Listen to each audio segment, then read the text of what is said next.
Mesdames et messieurs, bonsoir et bienvenue à ce nouveau numéro de Politique, un nouveau gouvernement de l'entité sioniste, un gouvernement, une émission qui sera consacrée justement à cette formation gouvernementale de l'entité sioniste, un gouvernement qui illustre cet état collant dans tout ce qu'il y a de vil. L'extrême droite trônant vainqueur, cette nouvelle formation exhibera ses muscles justement en premier lieu sur les Palestiniens, car avant même sa formation, la couleur a été annoncée. Le gouvernement s'octroie des droits de sévir contre les Palestiniens, de réprimer et de tuer de sang-froid. Bref, ce que l'armée de l'occupation faisait, celle-ci va en continuer encore à le faire avec la bénédiction, cette fois-ci d'un gouvernement qui lui donne carte blanche. Désormais, il ne faut plus s'étonner de voir que les assassinats vont se multiplier et la violence contre les Palestiniens dépasser l'entendement.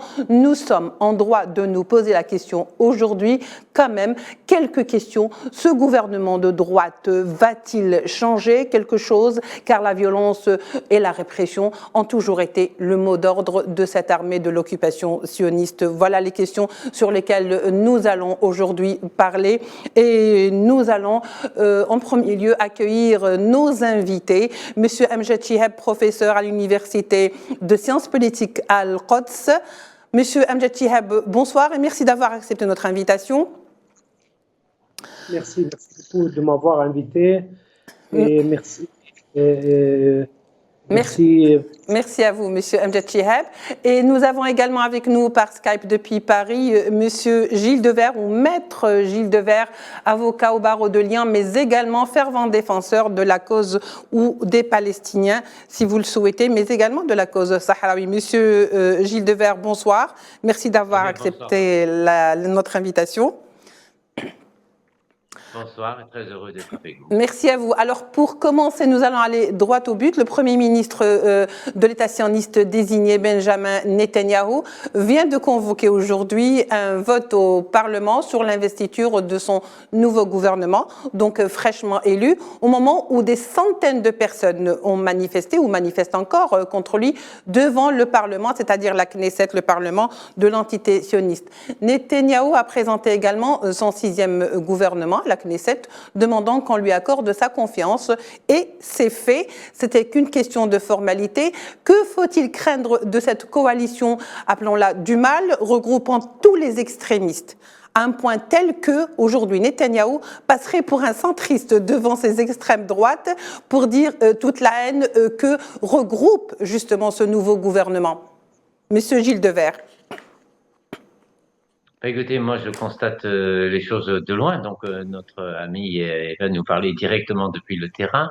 Nous, ce que l'on voit, c'est une page nouvelle incontestable qui risque de durer parce que Netanyahou accepte ce gouvernement parce que finalement il a une majorité maintenant. Avec 3 députés, ça paraît peu, mais c'est énorme par rapport à ce qu'il a vécu ces dernières années. Et surtout, tant qu'il est Premier ministre, son procès est suspendu. Et c'est un procès pour corruption qui est très chaud, sur lequel il risque beaucoup et qui est très mal engagé sur le plan des preuves. Il est accablant, ce procès. Donc, on peut dire, allez, un gouvernement de plus. Non, certainement pas. On va avoir affaire à ce gouvernement pendant longtemps. Voilà. Oui. Et deuxième chose, très rapidement, et je vois ça en Europe, il y avait une image disant, voilà, il y a les centristes et on peut discuter, il y a quelque chose, il faut quand même mieux accepter avec eux parce que sinon, alors tout ça, ça s'écroule. Oui. Vu que maintenant, on a le pire du pire. Voilà. Donc, je dis que paradoxalement, ça va dégager alors, beaucoup de difficultés pour les Palestiniens, mais ça va dégager de l'horizon politique et par nécessité le dos au mur par nombre d'Européens qui non plus, qui quand même sont rejetés par les prises de position que l'on voit directement, qui émanent. C'est-à-dire qu'il n'y a plus rien à faire avec eux, et déjà que les relations étaient difficiles, il y a des arriérations de pensée, il y a des écoles, la qualification de la capacité de prendre le gouvernement, enfin du territoire. Donc tout ça, ils peuvent que le rejeter, et donc ils vont se trouver amenés à faire certaines choses, et je pense qu'on va voir en réalité des dossiers se débloquer bloqué. Et avec tous les contacts que j'ai et dans le domaine qui est le mien, d'organiser les recours devant la CPI et les juridictions européennes, je vois que paradoxalement, cette situation va nous donner ce qu'on appelle du grain à moudre, c'est-à-dire de la matière, parce que l'impasse est telle que les juges, les interlocuteurs européens vont voir les choses de manière différente. Oui, très bien, Monsieur Gilles Devers. Alors, Monsieur Amjad Chihab, faut-il craindre aujourd'hui le pire pour les Palestiniens? Est-ce qu'on va dire que toutes les souffrances qu'ils ont vécues par le passé n'étaient finalement rien devant ce qui peut-être pourrait les attendre avec cette formation gouvernementale d'extrême droite? Tout à fait. Et les résultats des élections, c'est une victoire politique et idéologique pour l'extrême droite et le fascisme. Et cela pour avoir un vrai défi sur l'existence des Palestiniens, surtout en Cisjordanie et à Jérusalem. Le danger ici, selon le programme qui était publié par les candidats d'extrême droite israéliens, ils vont aller, premier plan, changer le statut juridique et politique de la mosquée Al-Aqsa à Jérusalem et Al-Quds. Et deuxième, ils vont légiférer avec une nouvelle arsenal juridique et légiférer des lois racistes, surtout des prétextes pour retirer les permis de séjour aux vrais habitants de Al-Quds et aussi retirer les papiers des Palestiniens qui habitent dans les territoires de 48 sous prétexte qu'ils ont montré un drapeau palestinien, ou ils ont soutenu la résistance palestinienne, ou ils ont dit des choses mal à Israël. Et on est bientôt devant des lois qui vont l'utiliser pour essayer de contrôler de plus en plus les territoires, surtout en Cisjordanie. Ils parlent ils vont chercher à confisquer plus de terrains, construire plus des colonies, et en plus, ils cherchent à annexer officiellement 60% des territoires de Cisjordanie. Normalement, ces territoires, il est préparé à créer l'État palestinien, que tout le monde, ils ont cru qu'il y aura peut-être un jour une solution politique.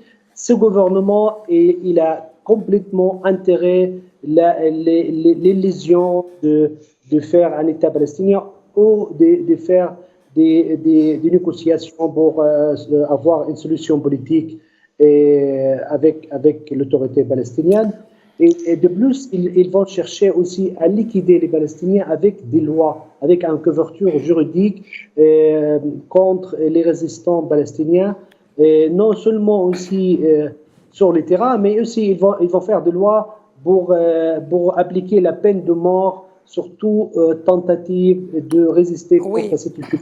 C'est au contraire à la loi internationale. Voilà, c'est un parmi les défis aux Palestiniens. On n'a jamais vu de programme et surtout des manifestations de colons qui appellent à tuer des Palestiniens, et qu'on le dise dans les manifestations, mort aux Palestiniens, et c'est le territoire de l'État d'Israël. Et en plus, il utilise souvent des textes religieux. On n'a jamais vu, et peut-être c'est l'étape qui tourne. On est devant une nouvelle étape, et surtout quand on parle des textes talmudiques, et qu'on ne parle plus de sionisme libéral, on parle aujourd'hui de sionisme juste religieux. Et les quatre partis qui composent les gouvernements aujourd'hui, ils sont tous d'accord sur un programme anti-palestinien et un programme qui cherche à appliquer, entre guillemets, la paix d'Abraham. On a regardé sur le programme les grandes lignes qu'il a composées Netanyahu aujourd'hui au Knesset, 88 articles aux condamnations des orientations générales. Ils ne parlent plus de termes palestiniens. Ils n'ont même pas utilisé le terme des Palestiniens, au peuple palestinien, Il est inexistant. Le peuple palestinien est pratiquement inexistant, justement, M. Amjad Chihab, non? Tout à fait. Ils ont négligé, ils ne sont pas juste négligés et ils cherchent à nier même l'existence des Palestiniens juste à côté. Ils voulaient juste traiter les Palestiniens comme des réfugiés qui, normalement, ils n'ont pas de droits, juste de droits humanitaires. Ils cherchent à réduire la cause palestinienne d'une cause d'un peuple qui cherche à la haute détermination, à un peuple juste, pas un peuple juste de réfugiés, et une cause juste humanitaire. Oui, alors on va revenir un petit peu sur la déclaration de Benjamin Netanyahou, juste après avoir formé son fameux gouvernement.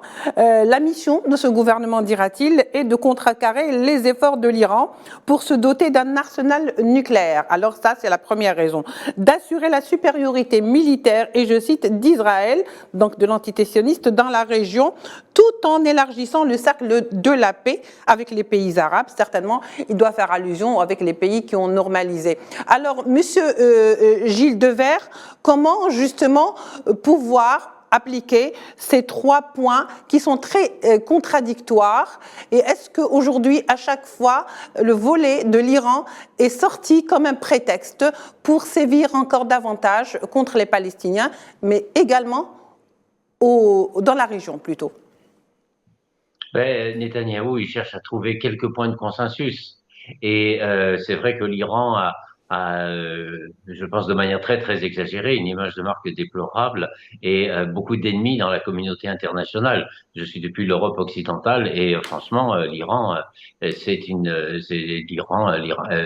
Syrie sont ils sont vus comme les pires de tout, alors que juste à côté, il y a exactement la même chose. Bon, donc et que l'Iran est quand même un pays qui résiste, qui a son autonomie, qui a une unité culturelle extraordinaire et un peuple qui reste très uni malgré les difficultés actuelles. Donc, il y a une diabolisation de l'Iran. Alors, il se greffe là-dessus en disant, là, je trouve un petit point de consensus avec les autres pays. Voilà ce qu'il cherche, c'est tout. Mais il voit également que l'accord de paix, l'accord sur le nucléaire, il est mal parti compte tenu des surenchères qu'il y a de part et d'autre. Et donc, il annonce, je vais faire la guerre sur l'Iran. Mais c'est très velléitaire. Et je pense vraiment que pour moi, c'est une accroche pour dire, voilà un petit point sur lequel je peux me mettre dans le réseau occidental. Ensuite, il va vouloir élargir les accords d'Abraham. Ça, ma foi, on le savait. Et là, c'est j'allais dire un test de plus pour ces pays arabes. Le peuple lui-même manifeste à toute occasion une grande solidarité pour les Palestiniens, mais les dirigeants arabes, qui depuis longtemps sont sur des visions un peu particulières, ont tourné la page et mettent l'intérêt économique, mettent le réalisme, et puis voient que les États-Unis étant en recul, ils vont pouvoir les remplacer dans une espèce de deal général avec Israël. Donc ça, c'est effectivement un peu plus, c'est beaucoup plus embêtant.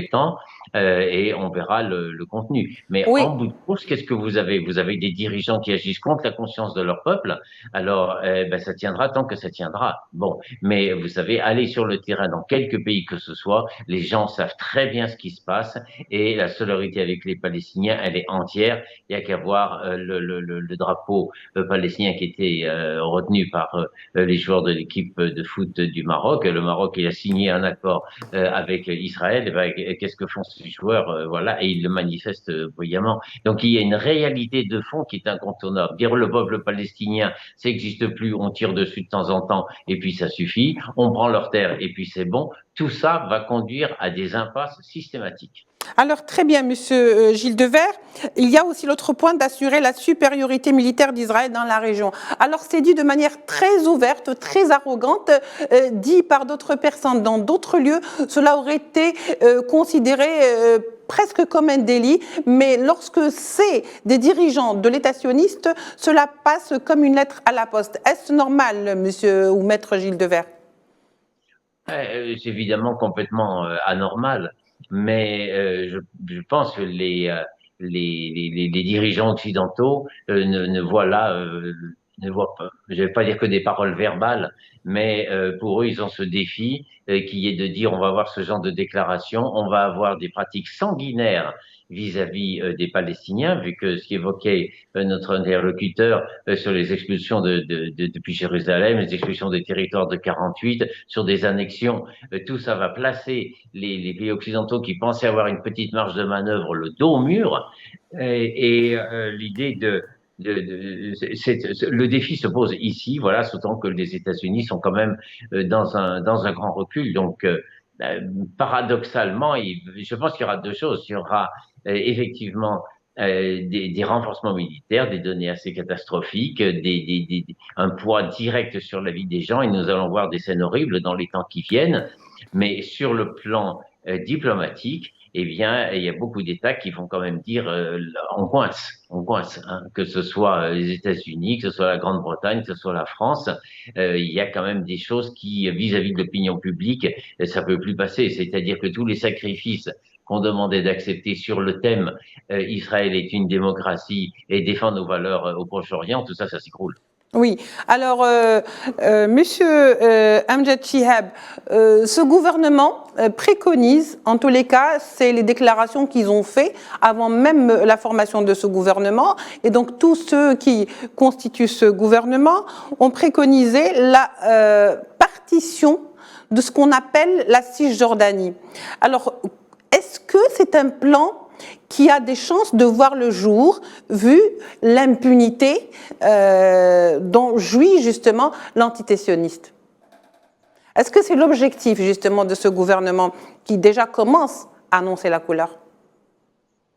Tout à fait. C'est pour la première fois depuis la création d'Israël, et le colon contrôle la Cisjordanie. Les colons, ils avaient toujours un besoin de soutien politique. Aujourd'hui, ils sont eux-mêmes les responsables politiques pour gérer la Cisjordanie. La Cisjordanie, au moment de signature des accords de principe entre guillemets Oslo, en 93, il y avait oui, monsieur. Même pas 150 000 colons. Aujourd'hui, on parle de 800 000 colons. Ils se sont multipliés par plus de 4 fois. Et l'objectif maintenant, c'est de contrôler et d'imposer la souveraineté israélienne sur la plus grande partie de Cisjordanie. Ça, c'est une réalité. Il reste juste de l'annexer politiquement. Et cette carte Benjamin Netanyahu, il veut l'utiliser pour convaincre les Saoudiens, comme il a fait avec les Émirats arabes. Il leur a dit, je peux vous faire un service, si vous normalisez avec nous, on va retarder l'annexion de Cisjordanie. Ils vont utiliser la même carte aujourd'hui avec l'Arabie saoudite pour leur dire, on va retarder le changement juridique et politique de la statue sur la mosquée de l'Aqsa, et ici on va retarder aussi l'annexion politiquement de la Cisjordanie. Et si vous normalisez avec nous, ça c'est un service, on peut vous le donner. Ça, il essaye de l'utiliser et pour se montrer qu'il est quelqu'un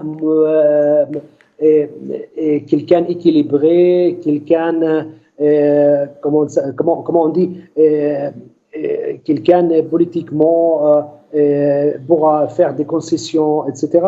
Et malheureusement, la réalité sur le terrain donne une seule réalité, c'est sur le plan juridique et sur le plan politique, il est devenu impossible de créer un État palestinien selon les conditions qui existent sur le terrain. Si on regarde comment ils ont démorcelé les territoires palestiniens, comment ils ont mis à peu près plus de 550 barrières dans les territoires de Cisjordanie, et comment il n'y a pas de continuité territoriale, il n'y a pas d'économie, toutes les conditions juridiques, ils l'ont vidé complètement. Ils ont travaillé sur l'avortement total de créer un État palestinien. Et de plus, ils ont affaibli l'autorité palestinienne. Ils utilisent juste la coopération sécuritaire pour se protéger de la résistance palestinienne qui monte depuis presque 10 mois que les opérations anti-occupation augmentent d'une façon qu'on n'a jamais vue depuis 2005.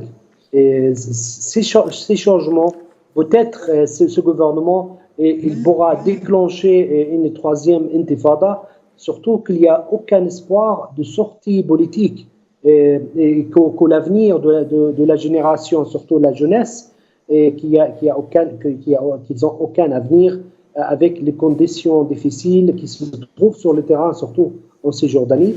Et en plus, la montée du racisme sur tous les niveaux des Palestiniens, que ce soit à Jérusalem, à Al-Quds ou dans les territoires de 48, qu'il y a à peu près 2 millions de Palestiniens qui vivent depuis 1948 avec cet État. Et on voit de plus en plus des lois et surtout des discriminations dans l'administration, des discriminations dans la vie quotidienne, des discriminations aussi dans les services que donnés sur les villes, les villages où habitent les Palestiniens. Surtout. Oui. Malheureusement, voilà. Les grands défis devant les Palestiniens aujourd'hui, avec une absence d'une stratégie pour faire face à ce nouveau gouvernement, et il craint qu'il y aura une montée des agressions contre eux sur tous les niveaux. Très bien. Maître Gilles Devers, alors il va y avoir, ce n'est pas rien d'abord que Benyamin Netanyahou ait choisi Itamar Ben-Gvir à la sécurité, au portefeuille de la sécurité. D'ailleurs, c'est un personnage qui est très connu pour être très hostile aux Palestiniens et surtout d'être pour la colonisation en Cisjordanie. Alors j'allais dire, aujourd'hui, on a parlé longtemps avant la formation de ce gouvernement que cette extrême droite, très à droite, d'ailleurs, aurait carte blanche pour procéder à des exécutions lorsque, par exemple, il y a un doute sur un Palestinien qui pourrait être un terroriste, parce que pour eux, toute résistance ou acte de résistance est un acte de terrorisme, mais également de condamnation à mort si preuve est faite, justement, surtout pour ce qu'on appelle les attentats. Les attentats kamikazes entre parenthèses. Alors, ils se sont finalement octroyés carte blanche pour sévir encore davantage, comme si, par le passé, ils étaient supposés, soi-disant, respecter une loi, alors que ce n'était pas le cas. C'était déjà pas le cas. Et c'est vrai que quand on dit maintenant d'extrême droite, mais on est à l'extrême droite lunaire, en quelque sorte, parce que ceux qui sont centristes sont déjà d'extrême droite. Netanyahou est complètement d'extrême droite, et ceux que l'on voit ici sont c'est plus que des radicalisés. D'ailleurs, la presse occidentale utilise des formules pour dire que c'est des suprémacistes. Voilà, donc ce sont des racistes institutionnels à qui on donne les clés du gouvernement. Radicaux. Alors, absolument, c'est le Ku Klux Klan, si vous voulez. Donc, et les deux ministres racistes à qui on donne la sécurité ont tous les deux été condamnés par les tribunaux israéliens, qui pourtant, il faut de la marge de manœuvre, pour des faits d'incitation à la haine et d'appel à la haine raciale. Voilà, c'est eux qui ont les clés. Donc, on voit bien quelle sera la suite. Alors, ce qui, à mon avis, est intéressant, c'est qu'il y a beaucoup de choses qui vont se jouer sur la scène interne, et notamment ce nouveau gouvernement veut régler les comptes à la justice. Nous, on a toujours vu que la Cour suprême était la Cour suprême de la colonisation. Il n'y a jamais rien eu de bon, mais eux, ils ne sont même pas là-dessus. C'est-à-dire que c'est eux qui doivent diriger dans une démocratie, et le juge, il tranche les litiges, c'est tout. Voilà comment ils voient les choses. Et actuellement, vous avez des polémiques extrêmement fortes. Des inquiétudes également sur le plan interne. Ah oui, c'est sûr que les juges disent vous êtes en train de casser le système, et les Européens vont vont être obligés de réagir à ce genre de choses. Faut dire c'est un gouvernement qui est absolument invendable. Voilà. Voilà. Maintenant, c'est une grenade dégoupillée, ce gouvernement. Ils ont des options qui sont sans limite et tout ce qui va leur permettre de faire, toute occasion sera bonne pour le montrer. Ils sont pour l'impunité des soldats, vous l'avez dit, mais à un degré qu'à partir du moment où c'est un Palestinien, il y a impunité. Voilà, c'est des choses qu'on n'a jamais vues. Et eh bien, ça va être très dur pour les Palestiniens. Et ce soir, on a tous des pensées graves parce que c'était déjà énorme ce qu'il y avait jusqu'à maintenant. Mais là, ce sont des gens sans limite qui prennent la main et ça va être vraiment. Très bien. On n'attendra pas longtemps à voir des faits de cette gravité. Mais ces faits vont interpeller la communauté internationale et dire que c'est un État voyou. Voilà, ça va confirmer en tous les cas ce qui a été dit, comme donc vous venez de le dire, Maître Gilles Devers, que l'antité-sioniste finalement est un État voyou. Voilà donc en tous les cas ce qui attend les Palestiniens qui ne sont pas au bout de leur souffrance pour cette année qui s'annonce de 2023.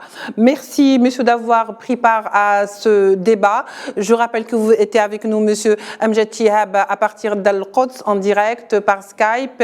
Vous êtes professeur à l'université d'Al-Quds.